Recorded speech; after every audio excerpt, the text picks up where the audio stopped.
You're watching memorable entertainment television. MeTV Tri-State.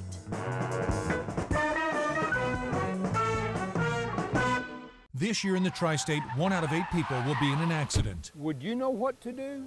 Call Woods & Woods. They'll get you help. When you call Woods & Woods, you are not a statistic. You are our client, and we will fight to get the money you deserve. And that's what Mike did. He really fought hard for me. They just really cared. If you've been injured, call 1-800-544-2108. Let Woods & Woods work for you. You don't owe us a dime unless we win your case. Tri-State Voices, an open discussion with area leaders on issues affecting communities throughout the Tri-State. Now here's your host, Mike Woods. Good morning. Welcome to Tri-State Voices. Hi, I'm your host, Mike Woods. Tri-State Voices is jointly sponsored by the City County Observer, WTSN, and Woods & Woods. Every week we talk to a community leader about issues that are important to all of us. Today we're honored to have Mr. Bruce Ungethiem. Bruce worked at Me Johnson for 36 years. He was an engineer. He is a graduate of Rose-Hulman University. Throughout Bruce's life, he's been active in the community. He's been a volunteer fireman, an EMT. He's been involved in probably more community things that I could possibly list on this show. He really came into the political arena some years ago when Azteca, a plant in the northern part of the county, was emitting a horrible smell. And a lot of the citizens rose up, mainly led by Bruce, to force them to correct their procedures so that they wouldn't make the place stink. Several years ago, there was the consolidation issue, and Bruce was actually the leader of the consolidation, against the consolidation, and that was pretty soundly defeated by about a 2-to-1 margin. Bruce is now running for county commissioner in Vanderburgh County in the Republican primary against Marcia Abel. Bruce, welcome. Thanks, Mike. You've been involved throughout your life in many, many different things. Why are you running for county commissioner? Well, one of the things that I wanted to do once I retired about 3 years ago, was to get more actively involved in community affairs. I got involved in the consolidation issue and monitored some of the other issues that the county government was dealing with. And what I determined as I got involved in that is that our county leaders were not really listening to what the people were telling them about how they wanted their county government to function. A case in point is the consolidation issue, where 2 out of the 3 county commissioners were in favor of consolidation, but 2 out of the 3 people in Vanderburgh County voted against it. So I decided that my best avenue at that point in time was to get involved in county government, and I decided to run for county commissioner. I want to be the commissioner who listens to the people and represents those people in county government. I want to bring the professionalism and the management and leadership skills that I've developed over the years at Me Johnson to county government, so that we can make county government work more efficiently, to lay out a plan for the future, to set priorities that we need for the future, and to take our county into the future. Would you explain to our viewers how the county government is structured and exactly what the county commissioners do? Well, the county commissioners are the executive branch of county government. That has been established since the state of Indiana was established back in 1816.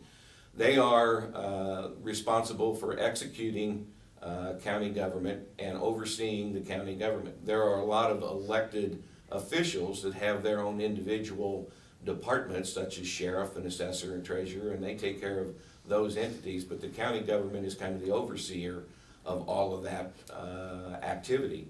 The county commissioners also take care of roads, bridges, the county highway department, and they're responsible for that public safety aspect of county government. You know, in the city you have the mayor, who's executive person, Mm-hmm. one person. You have in the state the governor, one person who's executive. And the federal government, you have the president, one person who's executive. Do you think our county would be better off if we had one person who's executive rather than 3? No, I actually don't. I think county government is the closest government to the people, and the government that should be the most open to the people's needs and wants.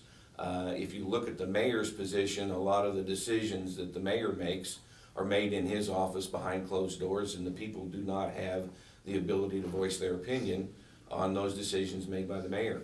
In county government, the county commissioners have open meetings where the people can come and voice their opinion. The county commissioners then take that opinion into consideration before they make a final decision. It is a checks and balances system, if you will, in government that means that 2 out of 3 people have to agree on something for it to go forward in county government, and that keeps the consolidation of power from becoming as much of an issue. Okay.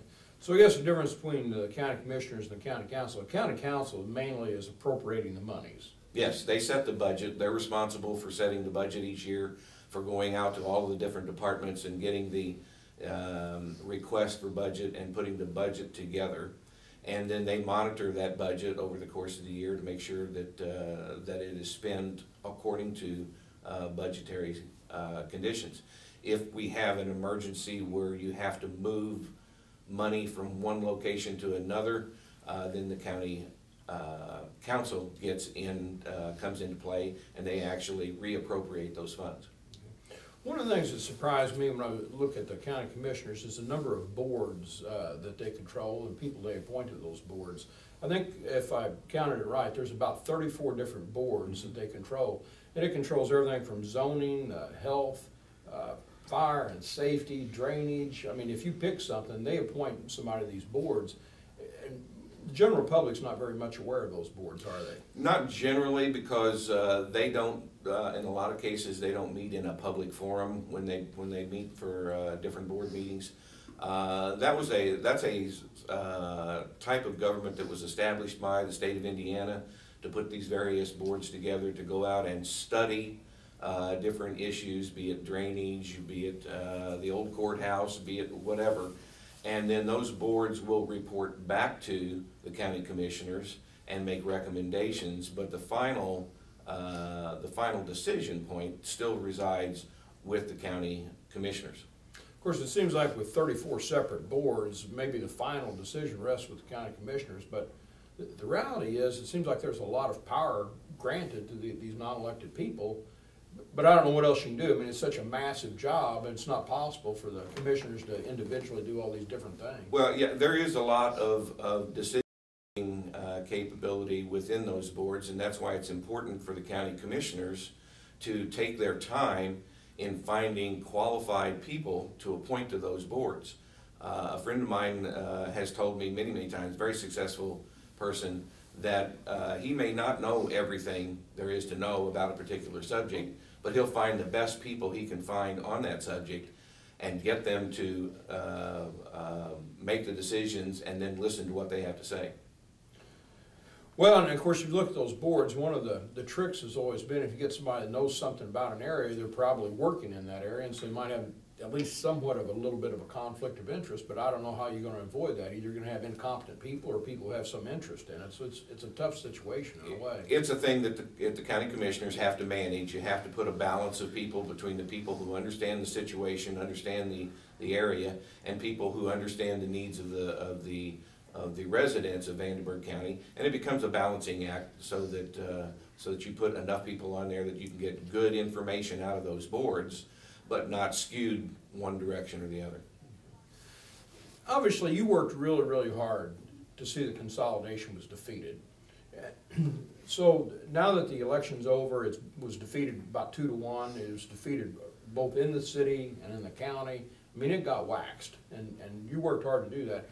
Is that dead? Is that an old issue that's never going to come back, or is that still with us? I think it's still viable, or it's still out there and alive. The first time consolidation was tried was back in the early 70s. It's been talked about 3 or 4 times since then. It came back in 2012 to a referendum vote and got beat 2-1. And it will stay in the background. I don't think it will be in the next 5 or 10 years that we'll see it, but it'll stay in the background, and it at some point in time may come back up and be considered again.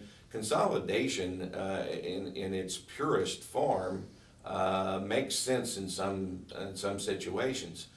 The problem with the proposal that they put together in 2012 is that it consolidated too much power in the hands of one person, the mayor, and there was no checks and balance system in the plan that was put forth to keep a person from grabbing control in the mayor's position and basically running the government without any input from other people.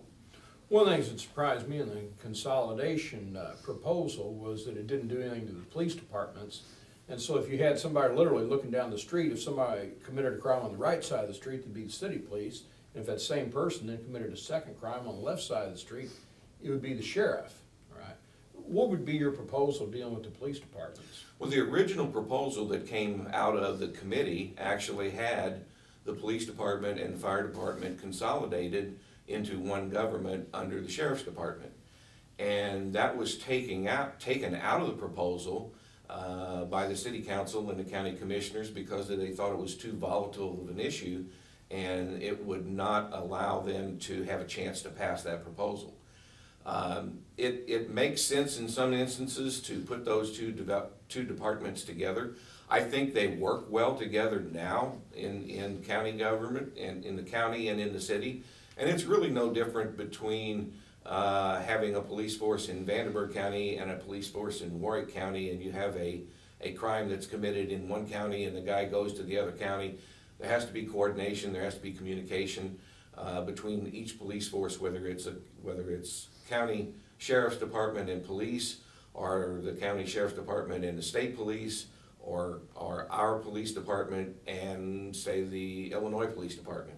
There's always going to be some dividing line, and I think as long as you've got the system set up so that those people can share information very quickly and work together as a team, that it will function well. When I was a prosecutor, we regularly had times like somebody would be burglarizing homes, would be multiple counties, and it was never a problem, really. Right. Working together with the other prosecutors. Yeah, the key is communication and getting the information out quickly and understanding where that crime occurred and where that person might be. And with technology today, with the internet and with the communications, it's a very minimal issue, I think, to the police departments. As the county gets more and more populated, you know, out in Scott Township, that's one of the fastest growing parts of the county. You're going to have continuing problems with not enough sewer and water and that sort of thing. Would the consolidation affect that? No, I don't think so. The sewer and water department is kind of a separate entity. It's a fee-based system, and it's developed basically by the developers who go out and put these subdivisions in.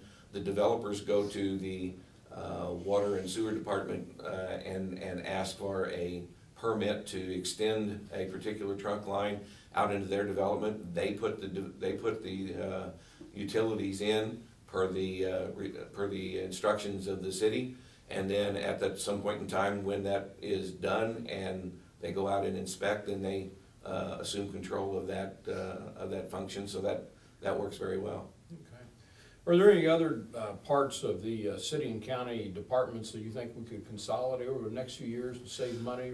Well, I think most of them have already been consolidated, excuse me, to some extent. The biggest department that hasn't been at this point in time is the law enforcement department. And, you know, people have done studies on consolidating law enforcement with the police department and with the sheriff's department, and the studies are inconclusive as to whether it would actually save any money. They do differing types of activities, and the only time that you get real true savings is where you've got two departments doing exactly the same thing. You can put them together and reduce the manpower to do that. Yeah, I question how much duplication there is, really. So I'm not sure how much money that would actually save. When we discussed the proposal or the plan for consolidation a couple of years ago, we kept asking the people who were pushing it, where is the savings? Show us financially how much money we're going to save and where we're going to save it. And they were unable to do that. So that's one of the reasons that we had an issue with the plan that they were pushing forward, is they kept claiming there were going to be savings, but in fact, nothing materialized. Now, I know you were a volunteer fireman for many, many years, and so you have real intimate knowledge of that. Do you see in the long run maintaining the volunteer fire system they have in the county? I think it is an effective and an efficient way to provide service to the rural areas. You have to understand that in the rural areas, you may have half a mile between houses. You may not have areas that are supplied by hydrants, fire hydrants. So you have to have the ability to carry water, and you have to have the ability to move water from point to point to fight that. A little different perspective that's in the city, so there's some different training associated with that. And until such time as the need arises for a more concentrated fire department, I think the volunteer fire departments do a very good job. Okay. I notice sometimes you'll see a run and there'll be the several different fire departments join together if it's a really big fire. So how much consolidation is there, at least like on an informal basis, or sharing of equipment, or several fire departments showing up at one fire, all that sort of thing? Well, the county and the city have a central dispatch system, so they centrally dispatch all of the runs from that location. If there is a location that's in between two districts, they will generally dispatch both districts and whoever's district it is. Let's say it's in Scott Township, and Scott and McCutcheonville are dispatched. Scott becomes the lead at the site, and McCutcheonville becomes the support group. And they work very well. They have mutual aid agreements. They have chiefs meetings on the volunteer fire departments that meet, I think, on a monthly basis. And they actually train to help support one group over another. If there's a major fire or a major accident on one of the highways, the group that's in charge will go to that scene, and maybe a group from the secondary site would go and backfill and back cover the area that has been vacated by the trucks that have gone. Well, do they ever share equipment like that, or is there equipment, some particular type of fire truck that the city has that the volunteer firemen may not have, but that they can call the city and have that thing brought out there in an emergency? Yes, in fact, when we had the tornado that went through on the south side of Evansville here 5 or 6 years ago, that location was actually in the county. It was actually in Knight County, and because of the nature of the accident and the breadth of the broadness of that accident, the city was called in, and they brought in their rescue vehicles and ambulances and that kind of thing, because there were just so many people that had to be dealt with during that period of time. So there's mutual aid, not only between volunteer fire department and volunteer fire department, but between volunteer fire department and city fire department. There's mutual aid between county sheriff's department and the police department. There are certain things that the police department have that the county sheriff's department don't have. SWAT team to be one. And if a situation arose where out in the county there was a SWAT team required, well, obviously the sheriff would call the police chief and say, hey, we need your assistance. And that happens almost seamlessly. Okay. It seems to me that by far and away the big issue facing the county commissioners over the next few years is the budget. When you boil it all down, I mean, the county is getting squeezed the same way the city is getting squeezed, the state, the federal, everybody is, all branches of government. But I think last year, if I remember the numbers correctly, the county budget was cut from about $53 million to about $48 million. And you've got certain costs that are guaranteed to go up. Health insurance is going to go up, and fuel costs right now are up. We haven't got the final bill from the roads. We'll talk about that in a minute. But the roads got a terrible beating from the rough winter. What's going to happen with the city, the county budget over the next 3-4 years? Well, it's going to be a tough road to go down. You're right. The roads we had a very rough winter, a lot of freezing, a lot of thawing, and the roads are going to start to deteriorate. We need to put money into those systems so that we can repair those roads and maintain public safety. Most of the county's income comes in through property taxes, and the state has capped those at 1%. And a lot of those properties throughout the county have maxed on that 1% cap. So the other option, the other income available to the county is through county option income tax. And that has also have some limitations on it as to what you can do. So it's going to be a combination of county government looking at the income that's coming in, prioritizing what we have available to us, and becoming more efficient in county government in supplying services. The industries went through that efficiency reduction during the 90s and the 2000s, and I was very much a part of doing that, looking for synergies, looking for better ways to do things. And I hope to bring that kind of knowledge to the county government so that we can take another look at how we provide services and maybe do them better, maybe do them more efficiently. Well, you made it real clear you're not going to consent to any kind of tax increase. And so as some of those other costs go up, it's clear we're going to have to find more cuts. One of the cuts you had mentioned to me that you'd be in favor of is, I think there's a bus service that goes to the northern part of the county. Yeah, the county government has contracted with the Metropolitan Evansville Transit System to run a bus service out Highway 41 all the way up to North High School and on past there a little ways. I have watched that bus since I live out in that area. I have watched that bus go up and down the highway and stop at the local grocery store there in Darmstadt for the last 3 or 4 months. And I have yet to see a single person as a passenger on that bus. So if you take a look at that, if you're providing a service that nobody's using, maybe we should reconsider that service, and maybe that's one of the services that we could do without. You'd also mentioned there's other things that you thought you could do more efficiently. I think you'd said about the Area Planning Commission and code enforcement, move those offices closer together. Yeah, if you take a look at at how departments interact with each other, a lot of times departments need to be do a lot of interaction, and yet some of those departments are not in close proximity to one another. A good example is the Area Plan Commission and the County Engineer's Office are not even in the same building. I think what we need to do is start to map out the processes that we have in our county government and determine where we can make changes to make those processes more efficient. If putting the Treasurer's Department and the Assessor's Department in the same area and have them share a common support staff, maybe we can reduce that support staff by a few people and actually still provide the same service to the county people. You know, it's going to be tough though, because like I say, they cut $4 million last year, and you start looking at where they made those cuts. There's not much fat. I mean, I'm not sure where this is going to end up. You know, with the property tax caps and but some of these costs just they keep going up, like health insurance.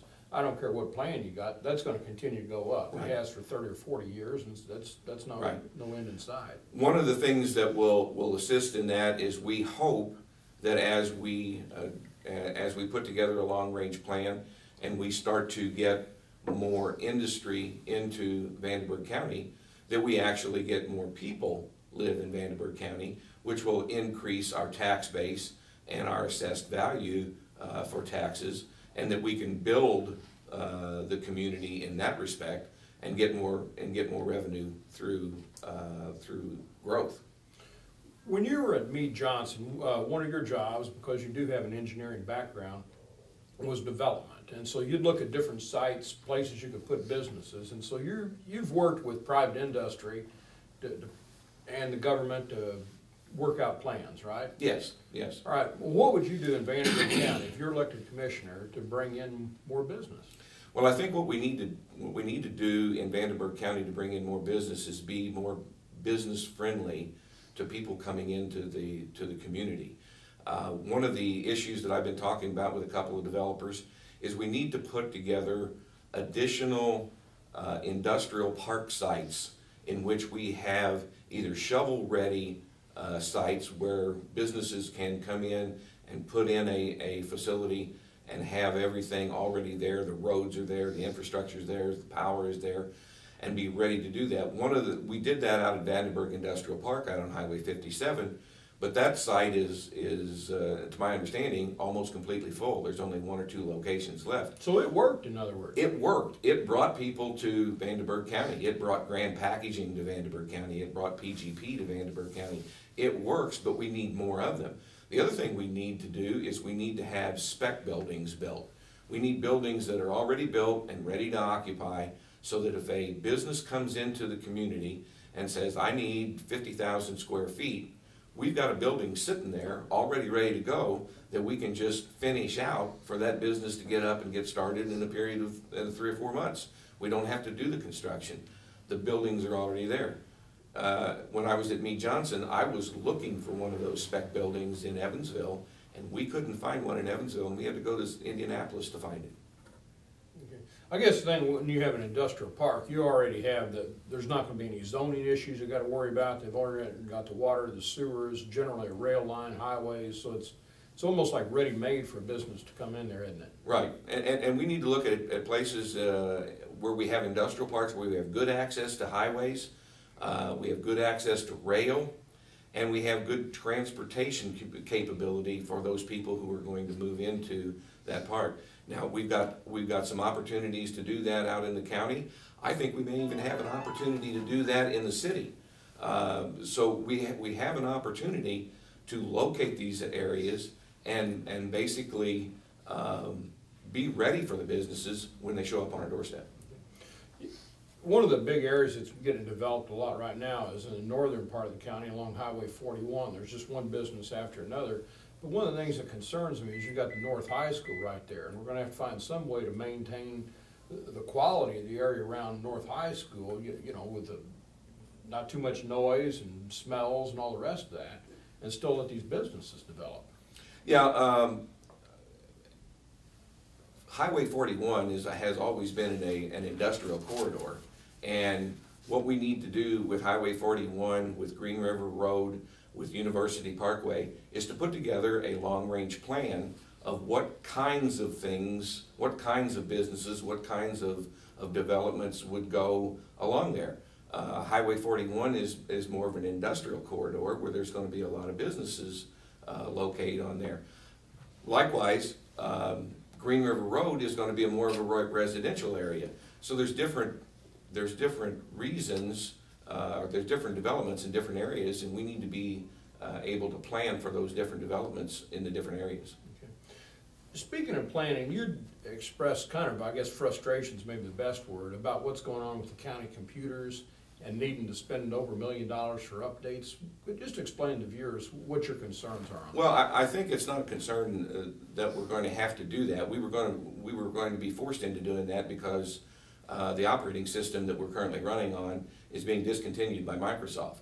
My frustration is we knew that a year ago. My frustration is that we weren't proactive in determining that, and we weren't proactive in making plans to do the transition before it happened. This operating system that we're running under, I think is no longer supported as of today. And we're going to be in a reactive mode trying to replace all of those computers and those operating systems, where if we'd have started a year ago and started to gradually phase out those systems, we wouldn't be in this rush. And proactive work is usually less expensive than reactive work. And because we're in a reactive state, it's probably going to cost the county more money. Bruce, really appreciate you showing up today. We've got about 20 seconds left. If you just had one of the voters standing here right now, just one-on-one, why would you tell them they ought to vote for you as opposed to your opponent? Well, I think they need to vote for me because of the experience and the professionalism that I'll bring to Vanderburgh County, the fact that I can bring management style and leadership style to the county commissioners that we've been lacking in the last few years, and the fact that I will listen to the voters and listen to the residents when they come to the meetings, and I will be their advocate in county government. Thanks for joining us.